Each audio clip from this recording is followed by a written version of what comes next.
Welcome, everybody. We're so excited to be here with you today. Good afternoon. Hello.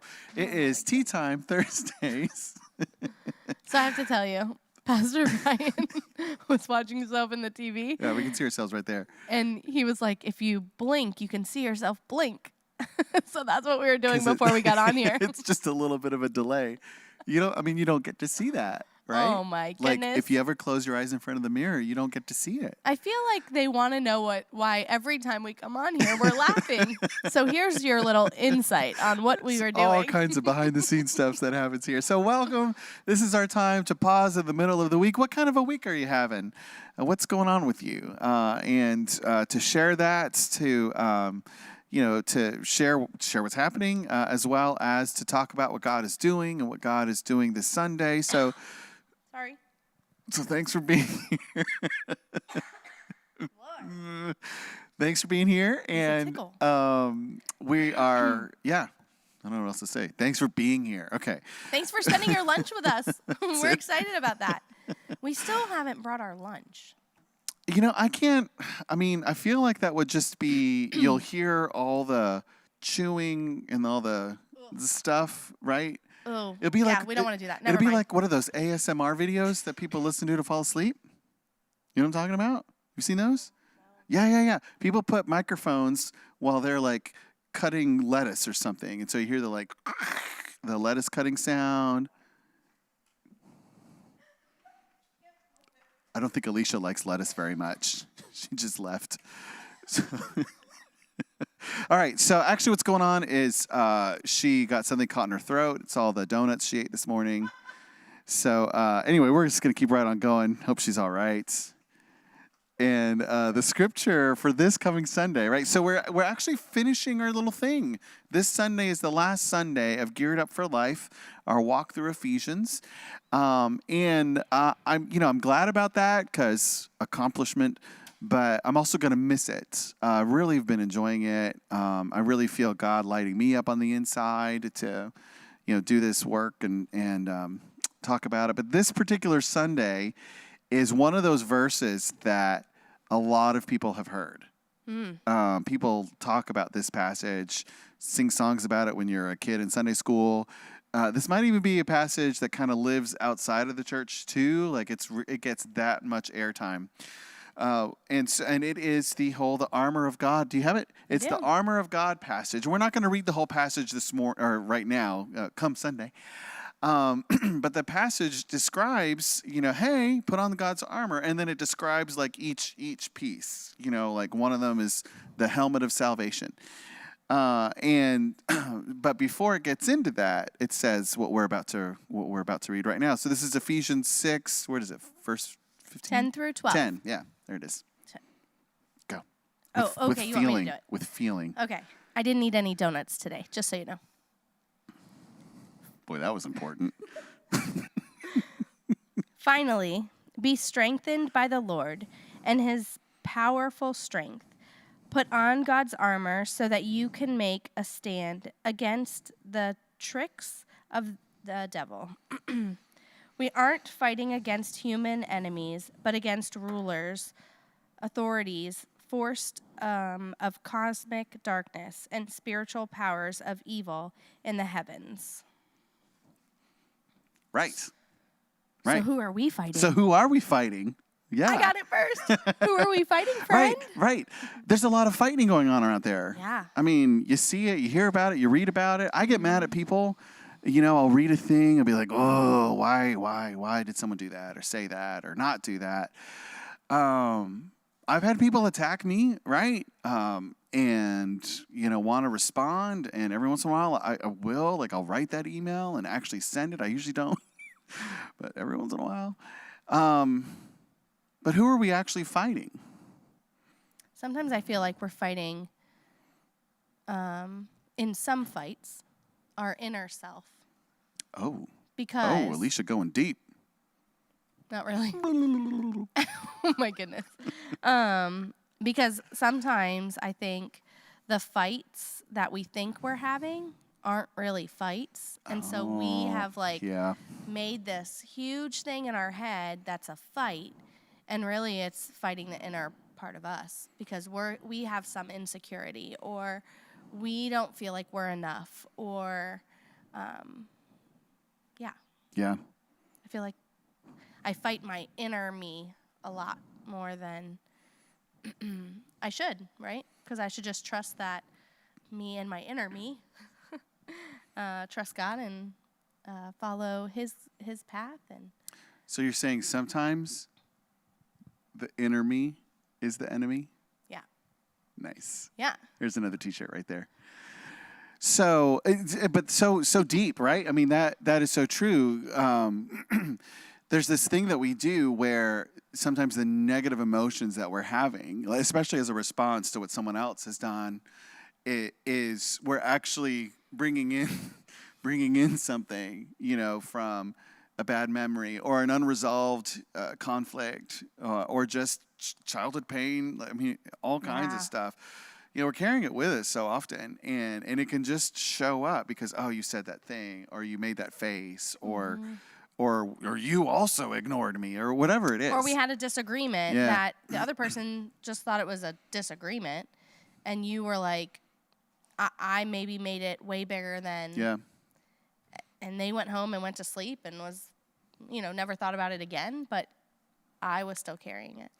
And it's interesting to think about that too. The way that you've got it started is because I'm used to the idea of my own agency, that I observe and analyze, whatever's happening around me. I'm aware of myself, what I'm feeling, why I care, all that sort of stuff. And so the choices I make, especially in response to someone else, are reasonable. And if I'm mad, I'm justified. Right. That's normal. But this idea that there's something going on deep within us in kind of those darker places, and I don't mean dark and like usually has a bad connotation. I mean not able to see. In those deeper places beyond our own sight that is coming through, well, it changes the whole, well, how reasonable am I? How justified is my response? Those coping mechanisms we build up, wanting to avoid pain, or wanting to lean into the pleasure, all the ways that we do that become kind of automatic, hardwired, and you don't necessarily realize, maybe I'm not being reasonable. I mean, it's a question. How reasonable are we really? How reliable is that? Which gets back to the idea this passage is starting with. It's talking about standing up to the evil forces. And it's pointing to something I suggested last week in worship. There is a spiritual malevolence that's working against us. And it is powerful. I mean, you can't even compare it with God as a joke compared to God, but there is a malevolence out there, and you can see it, and it can lie to us. One of the phrases that we have in our household is, "You're letting fear lie to your heart." As a way to really, doesn't that fit? You're letting fear lie to your heart. Talk about that fight on the inside. What do you do to stand against? I mean, because that's what this passage is going to stand against. What did it say? The tricks of the devil? Yeah. Yeah. People are saying hi. Happy Thursday. Hey, guys. Hey, Brenna. Brenna is supposed to be in school. She is. I hope she's on break. She's on break. She is having a little hostess snack there Totally not Brenna. in the back corner of the ladies' restroom. So, Brenna, you are welcome to be with us, unless you're skipping class. But yeah, that fight on the inside, so what do we do when we have an awareness that maybe there's more going on in me? So how do you deal with that? I mean, I think the first thing is you have to figure out that that's more going on inside. Maybe reflecting after an argument, or reflecting after you get in a fight with somebody, about what's really going on, and being not accountable for yourself, but responsible to yourself. Is that what you mean? Yeah, okay, so what could I have done better? Not what could they have done better, because you can't control them, right? Right. But what could I have done better in that situation to make it not like it is right now? Which isn't easy, right? That's not an easy thing to do. It takes a lot of discipline to think about a fight or a battle or whatever, and reflect on the way you reacted instead of how they reacted. But I think it would help if Yeah. you thought about how you reacted, because you can only control you.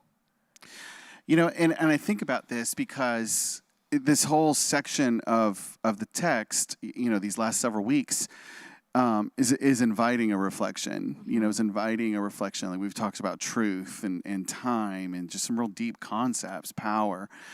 And so this phrase, on the one hand, it fits really easily. There's certain folks in our family of faith that really, they're all about this. They're like, yeah, man, the devil is active. I mean, there's a passage, I think it's in 1 Peter, it talks about the devil as a roaring lion, and he's looking to devour. They really, it's important to them, the whole spiritual warfare thing. And part of where I go with that is everything. There's so much more reality in the spiritual life than we ordinarily see. But part of how I see it, in fact, the main way I see it, is in my relationships, right? And so, like the path to following Christ is always pointed towards loving the people around me. It's not just me and God here. It's all of us. And so here a passage that's talking about these attacks, that our enemies aren't flesh and blood, but our enemies are these spiritual powers. That's another passage, but it's the same idea. These spiritual forces, how it comes out is my relationships with the people. And what do I do when I feel attacked? Or what do I do when I feel disappointed? What do I do when I feel embarrassed and ashamed? Those things, those negative, we would say, emotions that kind of drag me down. How do I deal with that? Well, you've told us. I mean, it goes back all the way to the beginning of this section in this letter, where this is the application section. Okay, how do you live this Christ-following life? And the first thing it says is to be humble. I mean, I've been saying that every week. Yeah. To be humble. Those three things that we talked about: to be humble, to be gentle, to be patient. And that's exactly what you were talking about. Yeah. Have some awareness. It's not easy, though. No, it's not easy no. because I'm not the reason we got into a fight, or I'm not the reason, but really, am I? Right. Like, I'm just defending for myself, but like, really, was I the reason a friend of mine and I got in a fight about something silly, or didn't see eye to eye? Was I really listening to their side of their opinion or their side of the situation? Or was I just not listening and just defending for what I thought was right? Yeah. And we've got certain issues or circumstances. Like I don't have a whole lot of room for empathy if I feel like you're coming for my kids. If that's the feeling that I start to develop, I get a lot less reasonable. Yeah. I've got and I'm okay with that, but that's also like it just makes it harder. There's certain issues or certain circumstances where I'm less available for humble introspection. Let me really think about what's going on the other side. Like, no, back off. Those are my kids. Those are my kids. Back off. Mama bear. You're about to. That's right. Yeah. But the Christ honoring life does take that into account. I mean, we see the wrath of God, and it's because people keep hurting God's kids. God's kids keep hurting God's kids. And so you see this wrath. It's not just an Old Testament thing. You see it in the New Testament too. Yeah. And it doesn't mean that God is mad at us all the time. It means that God's heart is grieving and it's not right. And there's this make it right response that is part of the package, right? How we treat each other is the arena in which you really see the love of God changing us, transforming us, and bringing us together. So that humble introspection, whatever that looks like. So what does that look like? Some people do a journal. What do you do? What do y'all do? Yeah, tell us what you guys do. Well, I think I'm not very good at that yet, right? It's easy for me to say we should do that. It's not as easy for me to listen to my own words. I mean, I've seen you with certain things. You tend to run hot. Yeah. Yeah. It's just me. And it is, right? And that's not, and it's not to say like, oh, there's something really wrong with you because you tend to run hot. Like, we need emotional people in this world. Absolutely. So what does it look like for you to be introspective? What does it look like for you? For some folks, journaling really works. One of the things I love, so Jessamine, my wife, she's preschool special, what's it called? KVE. No. Exceptional, there it is. Preschool exceptional educator. And so part of what she's helping her charges learn is not just kind of the pre-academic stuff so that they're ready for kindergarten, but like the social stuff. How do you be in a room with other kids? How do you share? And some of it is, how do you regulate your emotions? Mm-hmm. What do you do when you're mad? What do you do when they took the only toy and it's the one that you want, or they're not sharing, or you've just had a really bad morning? And so they'll do things like little breathing exercises, or I can't remember any of them. I just heard of one from someone else. It's like you blow a balloon, which is, have you seen this one? My cousin used to say to blow a candle. To blow a candle? Doing their birthday candle. Yeah. Well, it's the one I heard, I wonder if it's similar, is you take a deep breath, and I won't do it into the microphone. You take a deep breath and you go, oh. And you do that, and maybe you need 3 balloons. But there's all kinds of ways for us to enter a space that's less of a, I'm ready to fight here, and more of a, how can I access the love of God and be someone who's about peace?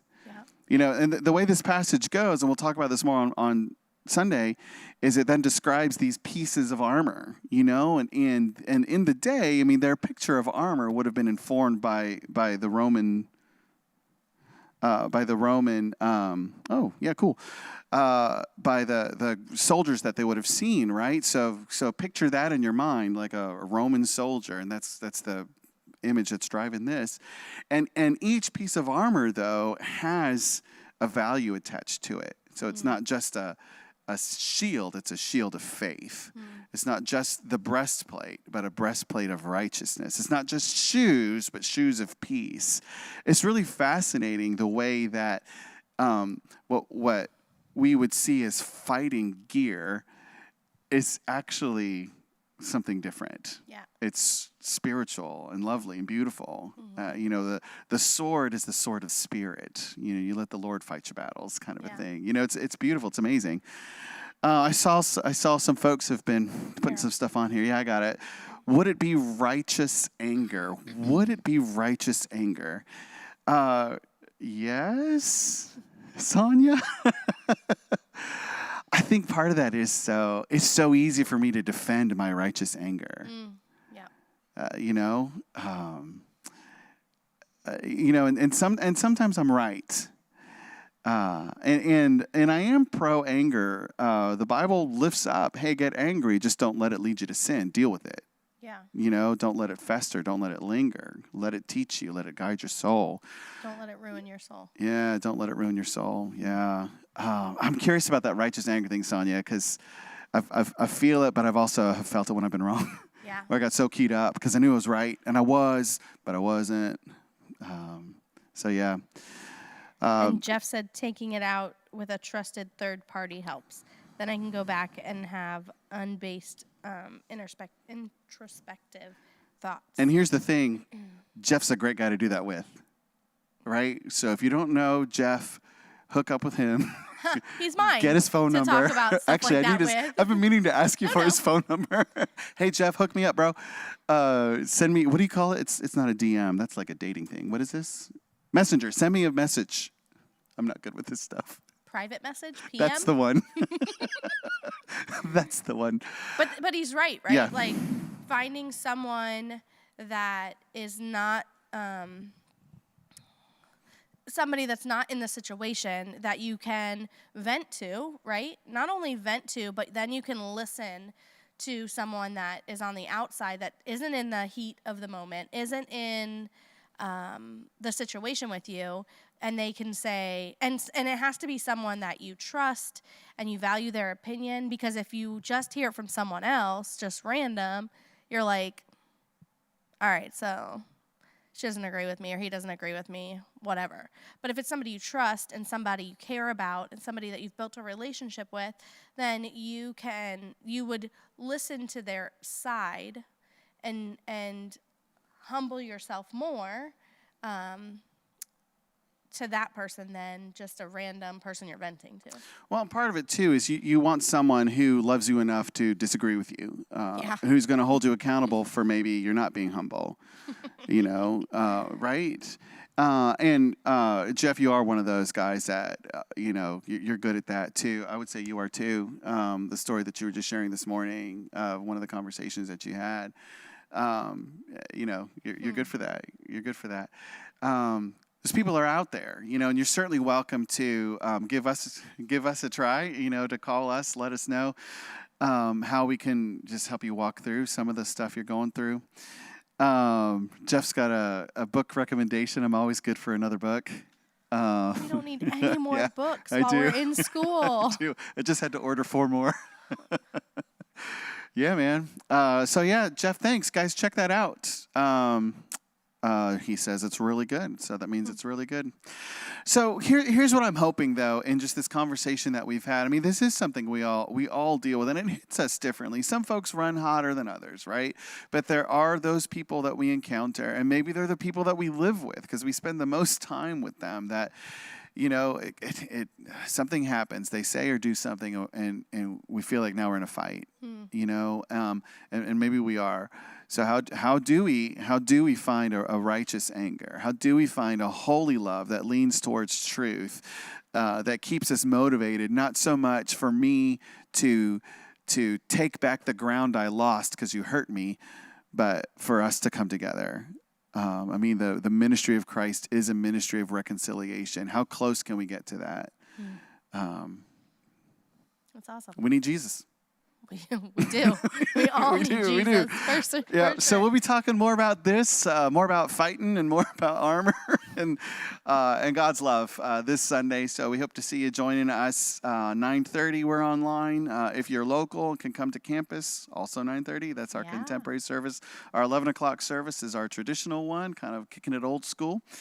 It's a great service, too. Yeah, man, I love it. So anything else to tell everybody about? Youth at 5 o'clock. Youth at 5 o'clock. Some people, there's a lot going on where the virus is heating up, and it's heating up locally for us in Brevard County, where we're kind of near the top of the list. So we still have our safety protocols in place. We've had a couple of where COVID has found its way to our campus, and thank God those families, those folks are fine. We've also seen that it's not spread. So we're keeping vigilant, and it is one of the reasons why we're committed to our online church as well, not just for folks who are far away and can't be here, but for folks who don't yet feel comfortable coming to worship. We don't want anything to be a distraction between what God is doing and the people God is reaching. So for now, that means we'll help you find your seat to keep some space, some distance on the inside. We're requiring masks in worship. So if you don't have your mask, we'll help you. We'll help. We have plenty. We got plenty. We got plenty of masks. We're ready for you. Yeah. And so this is our way of loving each other and loving our community. So however that impacts you, whatever you're running into, man, this is an opportunity to get angry with people. Be humble and love them. And love each other. God will somehow bring us around right. All right, thanks for hanging around with us, and we will see you really soon. Have a great week, you guys. Take care. Enjoy your lunch, Brenna. She's at lunch break. Yeah. How many Hostess snacks can that girl eat? Love you. Bye.